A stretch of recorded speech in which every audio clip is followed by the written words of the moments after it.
आज का हमारा बहुत ही सुंदर एपिसोड इसी क्रम में है, जीवन का उद्देश्य जगत कल्याण। भाई और बहनों, दो ध्रुव है, एक तो जीवन का उद्देश्य और दूसरा जगत कल्याण। हर व्यक्ति जो जन्म लेता है और जन्म से मृत्यु तक जो पीरियड होता है, जो अवधि होती है, वह जीवन कहलाता है। कौन व्यक्ति कितना जीता है ये मायने नहीं रखता है, और मायने ये रखता है कि व्यक्ति कैसे जीता है, व्यक्ति समाज को क्या देता है। What he contributes the society is countable. व्यक्ति अपने लिए जिया, अपने परिवार के लिए जिया, अपने धन संपत्ति इकट्ठी की, खाली रिलेशन बनाए और उसके बाद के अंदर उसने जो है अपनी शोहरत हासिल की, लेकिन समाज को कुछ नहीं दिया, तो वह एक अच्छा जीवन नहीं है।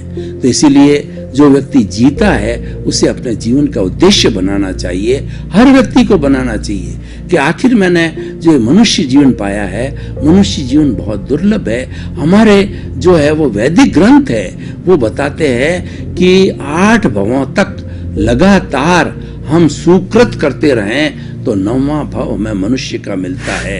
इतना दुर्लभ है, और इसके अंदर कोई भूल चूक हो गई तो 99 भव के बाद के अंदर मनुष्य जीवन मिलता है, और इसमें भी कोई भूल चूक हो गई तो 999 भवों के बाद में मनुष्य जीवन मिलता है।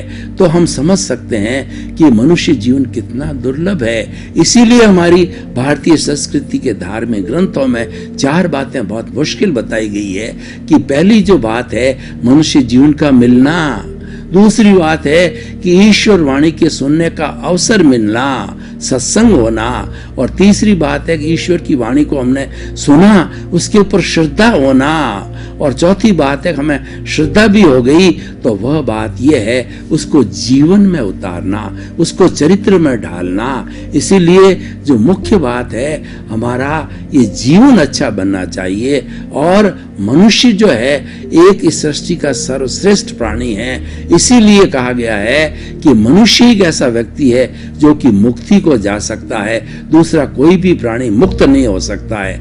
मुक्ति में इसलिए जा सकता है कि मनुष्य के पास के अंदर डेवलप्ड इंद्रियां हैं, डेवलप्ड मन है, डेवलप्ड बुद्धि है, डेवलप्ड चित्त है, डेवलप्ड अवचेतन मन है, और डेवलप्ड आत्मा, हर चीज की इनकी डेवलप्ड है। तो वो चाहे तो बहुत बड़ा जो लक्ष्य बना सकता है, जीवन का बड़ा से बड़ा उद्देश्य बना सकता है, और बना नहीं सकता है वो प्राप्त भी कर सकता है। इसीलिए हमें मनुष्य होने के नाते, इंसान होने के नाते हमें जीवन का अच्छे लक्ष्य बनाना चाहिए, और ईश्वर ने जो हमें भेजा है, हमारी कर्मों की गति ने भी जो है हमें भेजा है, उसका भी यही उद्देश्य है कि आप स्वरूप की जानकारी करो, स्वरूप में रमण करो, निज स्वरूप को जानो।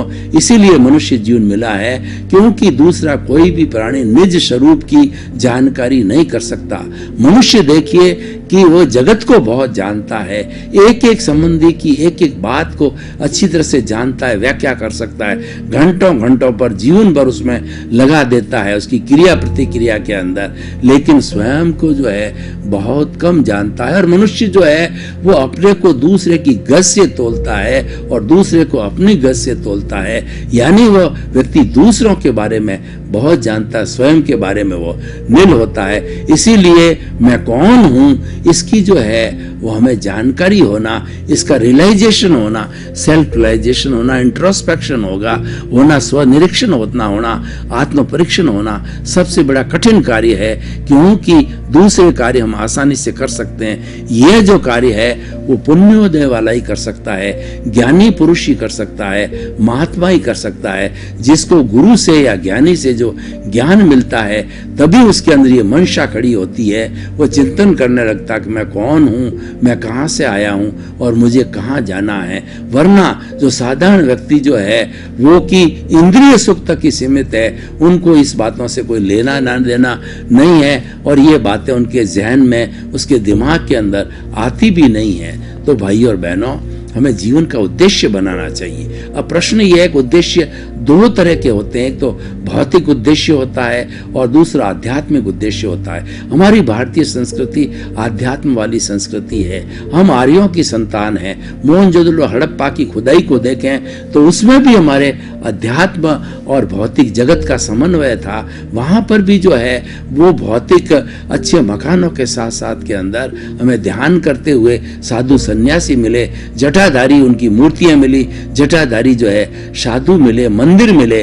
तो इस बात के परिचायक हैं कि व्यक्ति हम प्रारंभ से अध्यात्मवादी हैं। हमने भौतिकता के साथ साथ में अध्यात्म का सामंजस्य किया, समन्वय किया और ये समन्वय की भावना हमारे ब्लड में है। कोई भी विदेशी जब भारत में आता है और गली गली के अंदर मंदिर देखता है तो वह यही कहता है विदेशी के जो भारत है भगवान के भरोसे चलता है। और बात भी सही है क्योंकि हम भगवान में विश्वास करते हैं। हम जो है मात्र जो है इस शरीर यानी भौतिक जगत तक की जो है वो नहीं जुड़े हुए हैं। तो ये बातें हम क्यों कहने जा रहे हैं कि जीवन का उद्देश्य कैसा होना चाहिए। भौतिक जगत का उद्देश्य है वो टेम्परेरी है। भौतिक जगत के उद्देश्य में लखपति बन गए, करोड़पति बन गए, नेता बन गए, लेखक बन गए, प्राइम मिनिस्टर बन गए, प्रेसिडेंट बन गए, कुबेरपति बन गए, कुछ भी लक्ष्य हो सकता है। लेकिन ये लक्ष्य यहीं तक रहता है, आगे नहीं जाता है। आगे का अर्थ यह है कि हम जब आत्मा में विश्वास करते हैं तो हम कर्म सिद्धांत में विश्वास करते हैं, हम पुनर्जन्म में विश्वास करते हैं। हम ये विश्वास करते हैं कि हम पिछले जन्म से लेकर के आए हैं। पिछले जन्म के अंदर हमारा देखिए कि मान लीजिए आज मेरा नाम सोहनलाल है तो पिछले जन्म के अंदर मोहनलाल था। तो मोहनलाल ने जैसे जैसे कॉजेज डाले, जैसे जैसे भाव डाले, उस भाव के अनुरूप जो है उसके कॉजल बॉडी बनी और वह जो है वो दूसरे जन्म में सोहनराज के नाम से जन्मा। तो मोहनराज ने जो कॉजेज डाले थे, जो भाव कर्म किए थे, वो सोहनराज द्रव्य कर्म के रूप में जो है उनका भुगतान करता है। तो अर्जन करने वाला कोई है और भुगतान करने वाला जो है वो कोई अलग है।